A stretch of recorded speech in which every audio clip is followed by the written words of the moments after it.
النهارده جاي لنا طقم جديد الايديال هوم. ده طقم تركي جرانيت بيجي بعددين ال 13 قطعه وال 18 قطعه، وطبعا بيجي معاه 4 مسكات، وده من ضمن الاعداد بتاعه الطقم. والطقم ده بيبقى اوكتاجون مسمن، يعني شكله شيك وشكله راقي، وبيجي بيد بكلايت. واليد البكلايت دي مش يد خشب ولا حاجه، دي يد بكلايت عليها طباعه مائيه.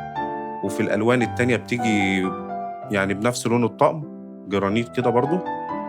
تمام. وفي ميزه ان الطقم كده ممكن يدخل الفرن، بس طبعا الايدي البكالات ما بتدخلش الفرن. طبعا العددين بيجي منهم 4 الوان مختلفه، عندنا الاسود والبيج والروز والجراي اللي هو الرمادي. طقم طبعا ال 18 قطعه بيجي بمقاسات 18 20 24 28، وطاجن 28، ولبانه 16، وصينيه بيتزا 28، وطاسه 30، ووك 26.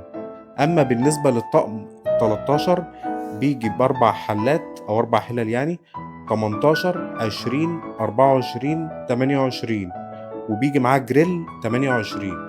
وطبعا كل سنة وانتم طيبين، وما ننساش إن الرملاوي أصل منزلي في مصر، ولو محتاج أي كميات تقدر تتواصل معانا سواء قطاعي أو جملة. الرملاوي أصل المنزلي في مصر.